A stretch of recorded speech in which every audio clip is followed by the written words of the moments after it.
Okay, guys, so for our first homework for this PBL, we are, of course, like I said, going to review over the levels of organization in a living thing. It is so imperative that you understand this for us to understand human body systems.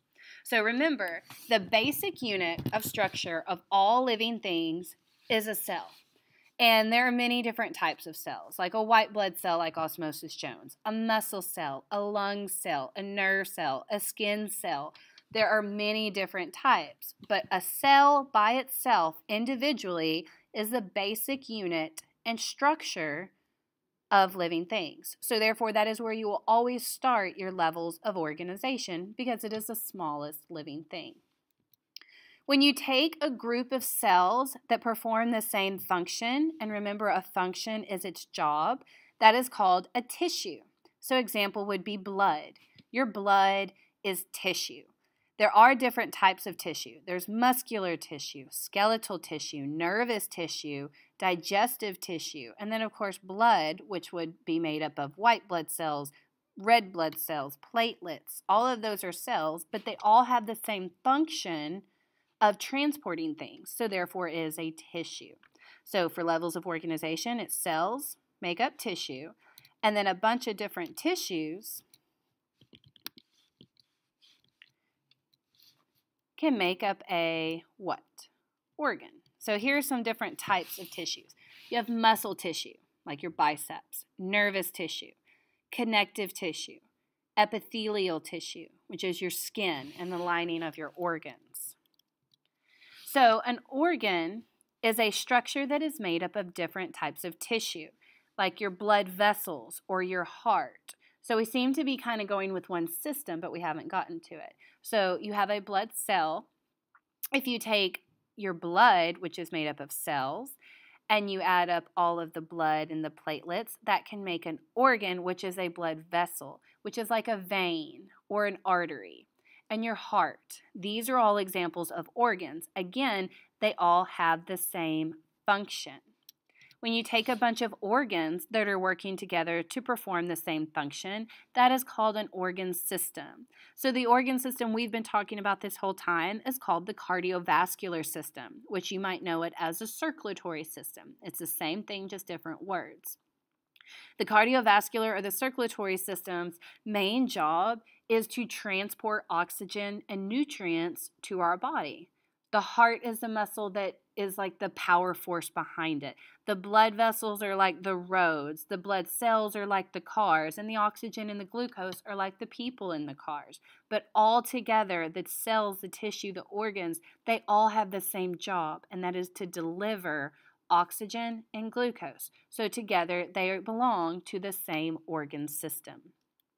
If you take a bunch of all of our organ systems together, like circulatory, digestive, respiratory, immune, excretory, and endocrine, all together, it's going to make what? Okay, so let's recap. You have your cell. A bunch of cells make a tissue. Tissues make an organ. Organs make an organ system. And then you have all your different types, and all your organ systems together are going to make an organism. Okay? So that's the levels of organization. So now let's talk about homeostasis. The definition of homeostasis, it is the body's tendency to keep internal balance. Now in today's activity, we try to literally balance, but your body is always kind of doing things inside to help keep internal balance, to keep harmony in your body. In other words, to keep homeostasis. Homeostasis in Latin literally means to stay in balance. The internal environment is kept stable in spite of all your external environments. Now, you've probably heard the fact that we are warm-blooded animals. The reason why we are able to regulate our body temperature despite how hot it is outside or how cold is because of our ability to maintain homeostasis. Different body systems are going to be working together and depend on one another to have this. We did talk about how you're going to have to learn all the body systems, but more importantly, you're going to have to know how these body systems interact with each other and how they work together. Because if we didn't have homeostasis, we would not be able to live. So let's talk about water balance in your kidneys, okay? Your kidneys filter all the water out of your urine. Well, when you go to sleep, you're obviously not drinking water, and your body starts to notice this. So your kidneys start absorbing water back out of your urine. So that's why in the morning when you go to the bathroom, your urine tends to be a lot darker in color, a lot more yellow, because there's a lot less water. Your body was like, oh no, she's not drinking or he's not drinking. We need to conserve this water. During the day, when you are awake and you're drinking lots of fluids, your kidneys realize this. And so they aren't as proactive and they will allow a lot more water to be left. And that's why your urine tends to be a lot clearer and you go to the bathroom a lot more because more water is in your urine because it knows that you're drinking. Your body temperature is also another example.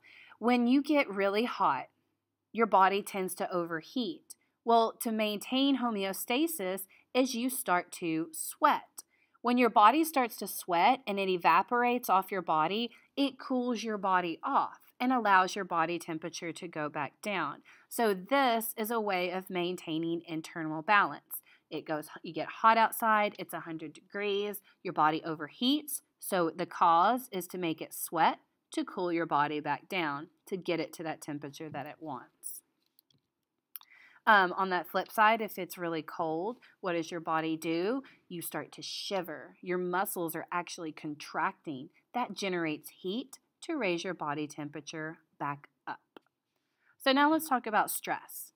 Stress is a reaction of the body to threatening, challenging, or disturbing events. If somebody jumps out from behind a counter and you jump, that is your body's reaction to stress. Or do you scream, or do you hit or punch, or do you run away? That fight or flight.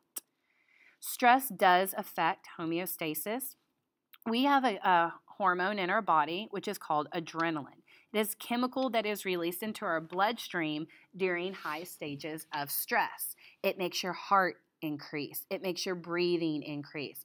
All of these because if you get scared, your heart will start beating faster because you're either going to start running and your body's going to need to start pumping that blood faster to your body, and you start breathing heavier because it knows if you're running, you're going to need more oxygen. So without even thinking about it, your body will start releasing these reactions to that internal or external stimuli to combat your response to help you maintain that homeostasis. So here are the effects of adrenaline. Breathing quickens, your heartbeat gets faster, your arms and your legs start to get more blood flow so you can run. Your digestive system stops getting blood because it needs to go to your arms and legs. You don't need to be digesting your food right now, and your pupils get bigger.